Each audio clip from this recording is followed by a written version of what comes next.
À l'occasion de la 7e audition publique sur la Loire, première traitant du thème des mobilités et des franchissements, Laurent Fouin et Éric Chevalier ont été entendus par la commission du débat et les citoyens présents ce jeudi 5 février. Ils se sont exprimés sur les données et les enjeux des mobilités et des franchissements de la Loire. Nantes Métropole, c'est 600 000 habitants, même un peu plus. Selon la période d'observation, c'est à peu près entre 0,6 et 0,8% d'augmentation par an. 324 000 emplois, plus 1,3% d'augmentation par an. Et tout ça, ça nous donne un nombre de déplacements. Les habitants de la métropole réalisent chaque jour 2,1 millions de déplacements. Alors, la métropole, ce n'est pas une île.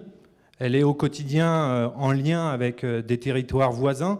Si on prend l'ensemble du bassin de vie, c'est-à-dire l'ensemble des communes dont les habitants sont en relation tous les jours avec la métropole, là c'est aussi ce que vous trouvez, on appelle ça aussi aire urbaine. C'est un ensemble, c'est le orange et le bleu, donc le bleu c'est la métropole et les autres communes c'est cette partie orange. Donc cet ensemble, ce bassin de vie, c'est 114 communes, 900 000 habitants et là c'est plus de 2,1 millions de déplacements, mais 2,7. Donc un gros volume de déplacements et surtout une hausse de déplacements attendue dans les années à venir. Du fait de l'augmentation de la population, on a des projections à 20 ans de plus de 100 000 habitants, avec un nombre de déplacements stable depuis 20 ans. Alors là, il y a un petit manque, mais on fait à peu près 3,5 déplacements par jour et par personne.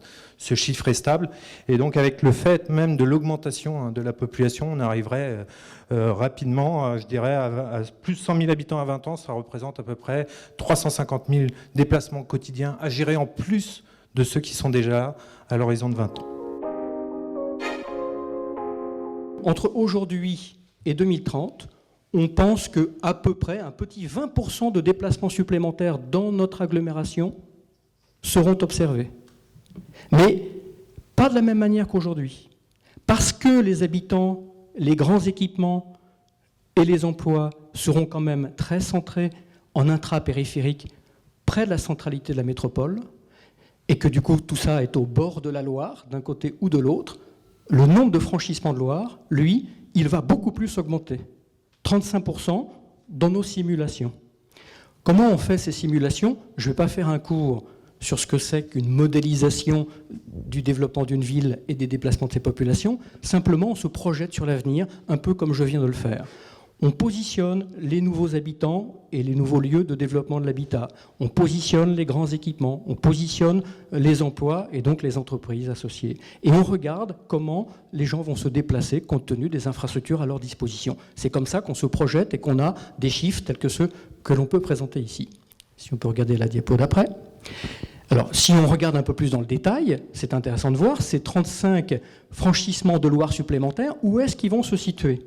Eh bien, en fait, ce qu'on observe, c'est que les franchissements du périphérique, utilisant l'infrastructure périphérique, et notamment le pont de Cheviré et le pont de Bellevue, continuent à augmenter, mais avec un rythme un petit peu plus faible que ce qu'on a connu dans les 20 dernières années, puisqu'on passe à peu près de 210 à 215 000 franchissements par jour, utilisant les deux ponts que j'ai évoqués sur le périphérique. Par contre, ce qui se développe beaucoup plus, et c'est en lien avec ce que je disais tout à l'heure, le fait que la ville va plutôt se développer sur elle-même autour de sa centralité, en tout cas c'est tout ce qui est aujourd'hui conduit dans nos projets de développement urbain, on voit bien que ça augmente beaucoup plus.